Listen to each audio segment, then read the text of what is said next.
Okay, guys. So, it is with great pleasure that I introduce Nate Brydges, who has been investigating issues of morality through first-person accounts and interviews that he has been rendering in what he calls graphic novels or comic books. I would like to link in this tradition to a much deeper history, that of medieval manuscripts, the work of William Blake, and perhaps even the work of Carl Jung in his Red Book. Click there. And it is without much further ado that I introduce Nate Brydges to talk to you. Yeah, that one. Okay.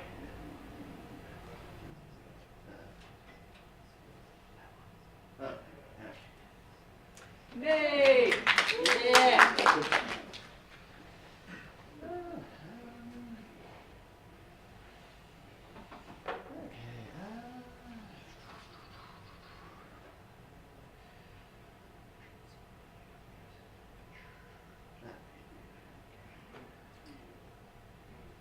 I'm really bad at public speaking. Okay. I started this research about 2015 for my Drawing 2 class. I was told to pick a social topic, and it was right before the 2016 election, and a lot of questions were coming up about morality. And I had a viewpoint that most cultures view morality similarly. For the most part, even if the interpretations kind of got lost in time. I've interviewed about 30 people, mostly close friends and family members, and I've picked 3 examples. This was a guy named Nick that I took Drawing 2 with and interviewed him. Basically, I asked people the same 6 questions.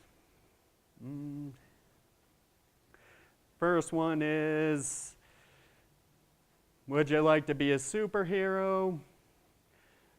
What sort of superpowers would you like to have? What do you view as the most noble aspect, like highest level of good in actions? And what do you view as the most evil?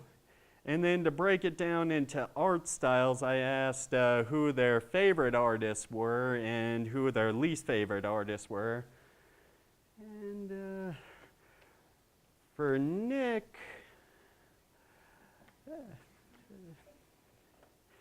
I probably should have, but all right. Well, his superpowers, he would like to control fire, air, and lightning.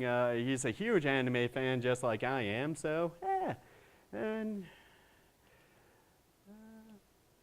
the way he views the highest level of good, essentially, is people being open in a free discussion with little to no restraints. The more we get out there, the more we can address issues with a much more thorough and comprehensive direction. And where he viewed the highest level of evil is people that think that they are right constantly without taking any sort of account of anyone else's opinions or discussions. Which does make a lot of sense to me personally. I mean, if you look at many different radical viewpoints, people that always think that they're right without taking any sort of comprehensive structures from anyone else, with cults, terrorism, and things of that sort, you can get to the most extreme qualities of ourselves if we believe we can do no wrong. And his favorite artist was actually a manga artist. What did he write?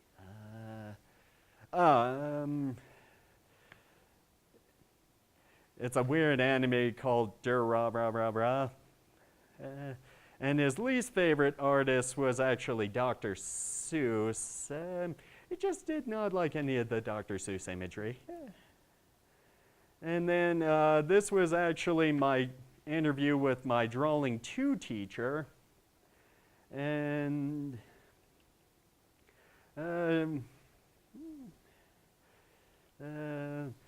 the sort of superpower she would like would be the ability to heal both herself and others, and the ability to turn invisible and fly as well.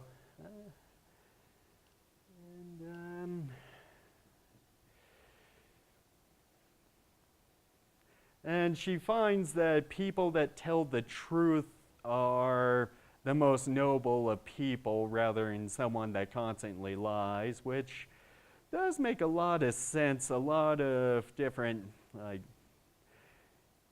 hate groups, corrupted governments, even crime syndicates are based off of a lot of propaganda and misdirection. And what she found most evil was actually abuse. Abuse not only of other people and spouses, but abuse of power, abuse. Just basically people that use their strength to abuse others. And her favorite artist was Michelangelo, and her least favorite artist was Bob Ross. I don't get it either. He's too bland. It's just happy trees and happy bushes.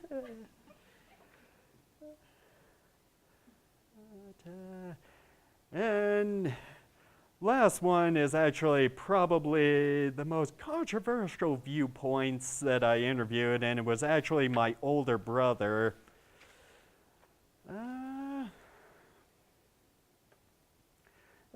So he would like to.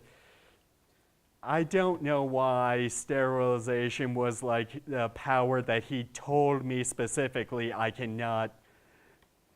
But yeah, he wanted the power to sterilize people and then heal himself.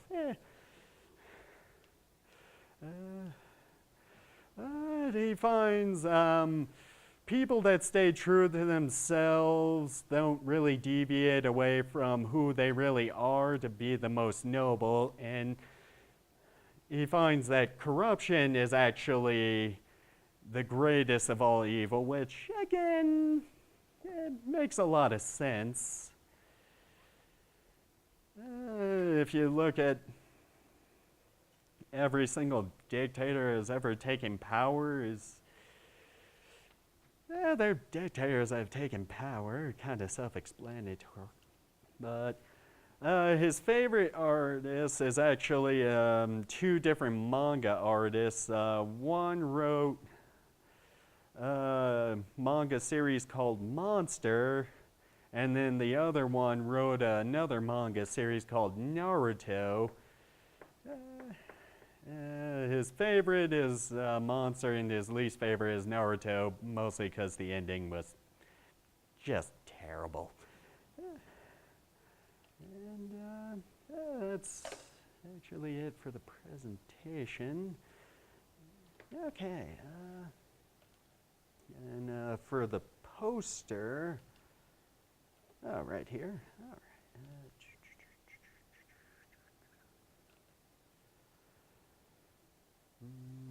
Use a Brydges download PH. Okay. Maybe I can save. Let's. Yeah. And organize. Move I can save as. Save link as. All files. I think that should work. All right. Nope. All right.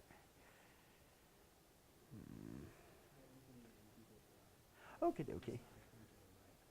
Yeah. Okay. All right. And poster. Preview available. Mode. Scanning for viruses.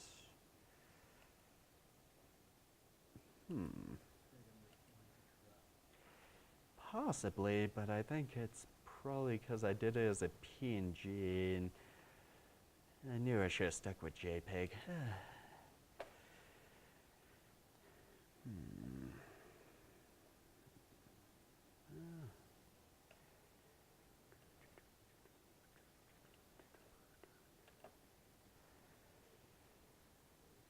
All right. Up.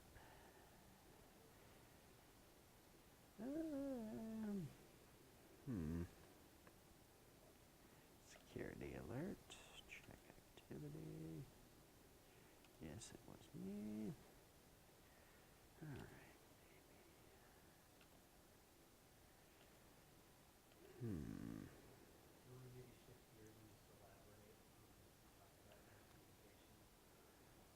All right. Sure.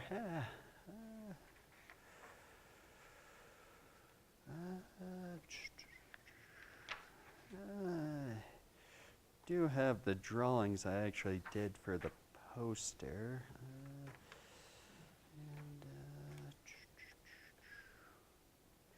Well,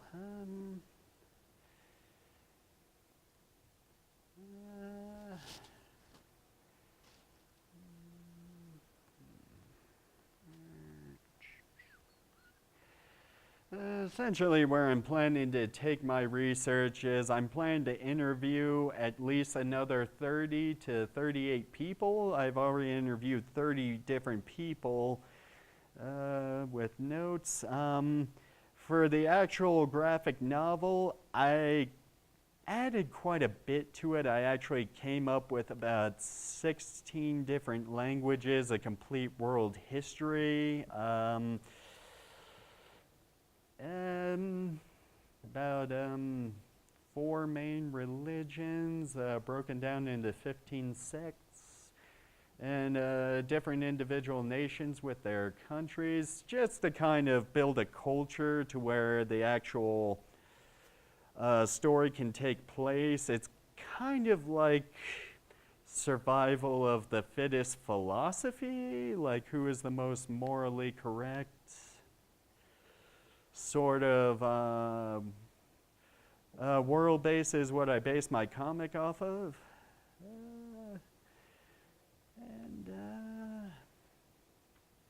I think that's about it. Any questions? So you said you were planning to do about 30 more interviews, correct? Yes, indeed. How are you thinking of recruiting your person? Well, I actually have a couple methods.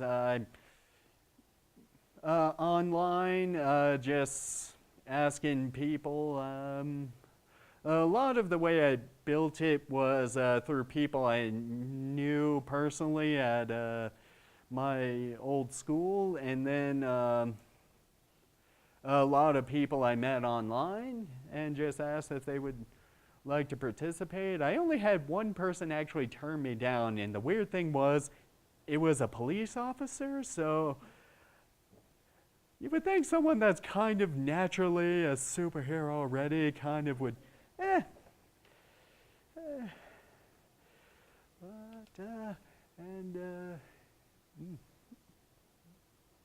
you? So I actually had the same question, but I guess just kind of going on, kind of taking in a little bit different direction. You mentioned that most cultures have similar beliefs at the morality level.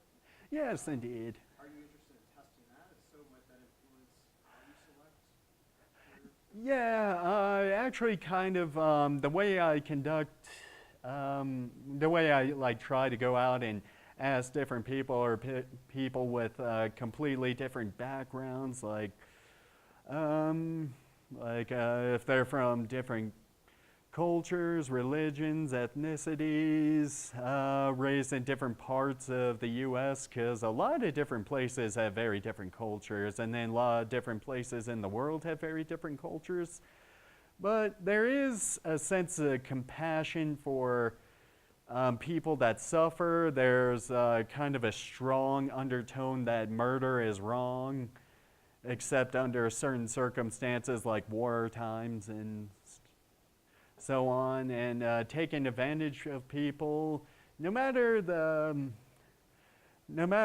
religion or country. Every single person views that as wrong. At least from what I read, I kind of went through a weird world history study where I started with Hinduism, since it is the oldest religion. Then I went into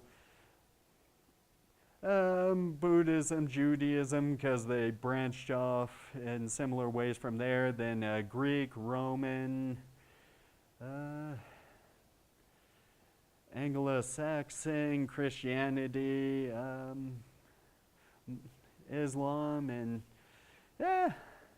kind of did like a brief world history kind of study. I do have notes, I just don't remember which book I have them all compiled in. So in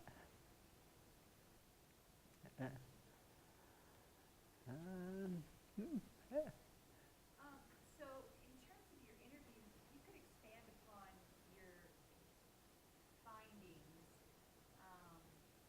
Yeah. Trends or Yeah. Well, weirdly enough, there's a lot of trends that I did not expect. A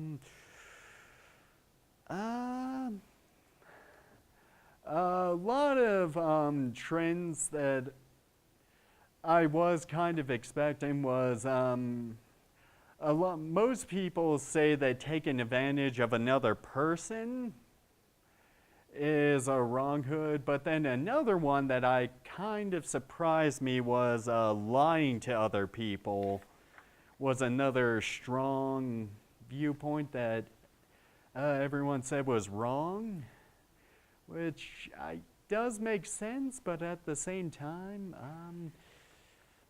I would think that like murder and sexual assault would be a lot higher up on people's wrong list, but yeah, weirdly enough, it was lying and taking advantage of other people, conning other people, I guess, would be the best way. And then a lot of different viewpoints I did not expect. Nick he was, I think, my second interview, or third. First person on the slide. He brought up a lot of good points that I honestly do not think about a whole lot, like freedom of speech, or people that always think that they're right being like the strongest morals and the strongest wrongs. It makes a lot of sense when you do think about it, but I honestly don't think about it hardly at all.